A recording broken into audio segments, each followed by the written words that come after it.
Ken Trahan with Lenny Vangilder. It's our First NBC Bank Weekend Review, brought to you by First NBC Bank with 35 locations throughout Southeast Louisiana and the Florida Panhandle. That's First NBC Bank, proud sponsor of SportsNOLA.com. The Pelican season is over, and now Anthony Davis being offered a max contract, it appears. No surprise there. The big question is, will he accept it? I don't see any reason why he wouldn't accept it. With the type of dollars that we're talking about, and obviously a lot of things are contingent on the new TV contract when it kicks in and such, which would end up being the first year of the deal because he's still going to have 1 year left on the rookie deal at that point. But we still don't know everything there is to know about what the cap is going to be like and things like that. Now, the thing to know is this. A very important fact is, will he be named first-team All-NBA when that team is announced? Because he's been an all-star starter, and if he's named first-team All-NBA, that then raises the bar on what he can be offered. Instead of 25% of the cap, he can be offered 30% of the team's cap. So that just maximizes it even more. And that's a pretty significant move as it relates to Anthony Davis on just an award. It's a pretty big escalator there, and we'll see how that what happens in that situation. We're talking about something. They can't make the offer officially until July 1st, but obviously all the speculation on that can begin now. And, of course, the speculation on Monty Williams, Dell Demps, a year left on Monty's deal, and no reason to believe a change will be made based upon the 11-game improvement and the fact that they made the playoffs, and they weren't supposed to be Golden State, and they didn't. And Anthony Davis is a big supporter of the coach as well. That said, we saw what happened to Scott Brooks, so you never really know, although you don't expect any change. No, you don't, and I think there's something to be said for continuity as well. Monty Williams is in the top 4 or 5 in the league in terms of length of stay with his team at the moment. Greg Popovich far out in front in that regard, but there is something to be said for continuity. You're right. The best player on the team is happy with the coach as it appears right now. That, in my mind, is the biggest endorsement that he can have. And look, there is also a team option in there for 2 years from now. So, in effect, there is really, these deals do have 2 years left on them for both Williams and Demps. Zurich Classic, they got all 36 holes in, or 28 or 30 or whatever it was for those on Sunday, and got it done. It turned out to be a thrilling finish. Justin Rose, a name player, one of the better players in the world, emerges victorious. Made a birdie on 18, pumped his fist, and then waited. And, Lenny, it's a good thing when you have a name player that wins your tournament. Yeah, for so many years now, we've seen first-time winners coming out of this event, guys who have gone on to do great things. Winning here, and it's been kind of a springboard. But it's good to have someone who has some skins on the wall come here and win. And obviously, why is Rose here? Well, it's he's an international player. It's a good place to come in before you head out to the next couple of tournaments. But also Zurich is a big sponsor of his, so you can't undervalue that as well. And he understands that, and he places a lot of loyalty there as well. So he comes and plays this event, and look what happened. Now he's a champion. Yep. In fact, it was a success. Cameron Tringali played extremely well. Jason Day played well.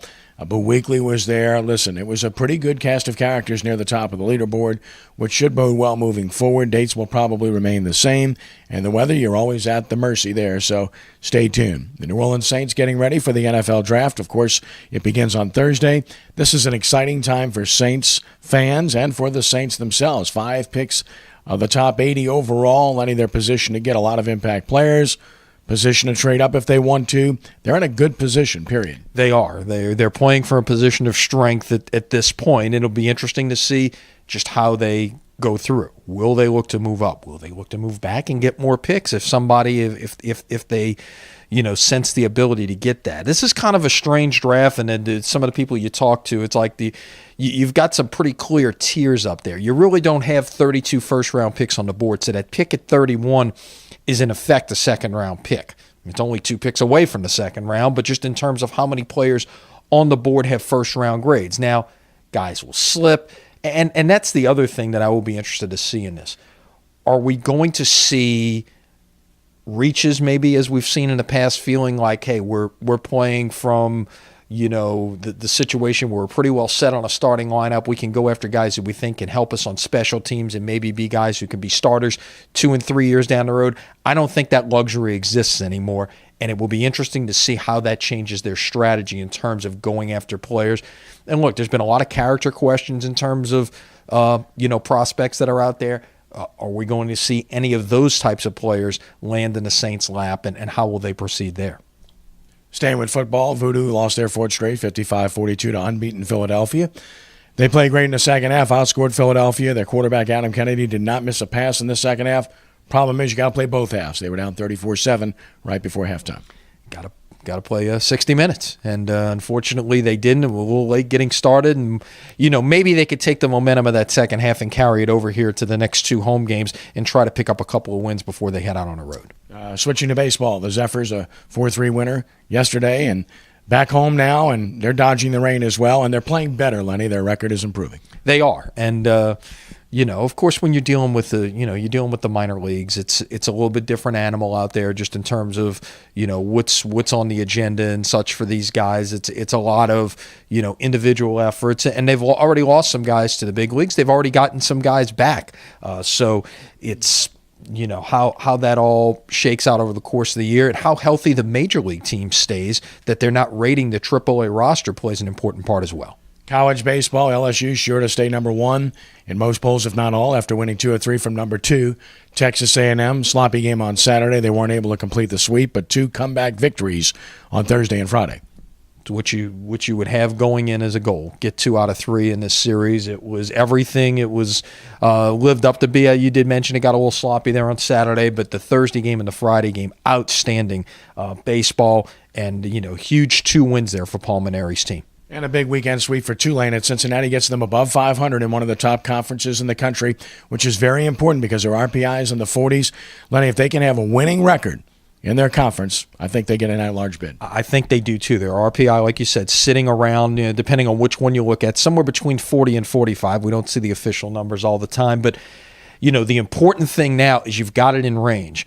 The winning conference record. Now they're 1 game out of first, but they're in 5th place because it's a 4-way tie for first in this league right now. The good news is the next 3 weekends, they play 3 of the 4 teams that are tied for first ahead of them. So if they can take care of business over these final 3 weekends and a couple of key non-conference games, Southeastern and Southern Miss still remaining, I think certainly they are poised to finally get back to the tournament for the first time since 2008. And you mentioned Southeastern. They continue to roll, playing very well. Southeastern, don't forget UL Lafayette. We have a legitimate chance. If you go back and do the research on this one, we got 4 teams sitting in the top 50 right now from Louisiana that could all be NCAA tournament bound. And when's the last time we had 4 teams from Louisiana going dancing? That going back to the days. I remember 1987 we had 5 teams on the lakefront playing in a regional. Well, there's no more 6-team regionals, but it would be good to be able to follow 4 teams come Memorial Day. And unlike those days, let's hope they don't send all of them to the same regional if in fact they get there. Stay tuned. We'll see. And, of course, last but not least, speaking of baseball, our First NBC Bank Prep Showcase continues as we've reached the state playoffs in baseball. Yep. Normally we're not doing playoff games, but all of this weather has backed up our schedule a little bit. We got a dandy of a first-round game.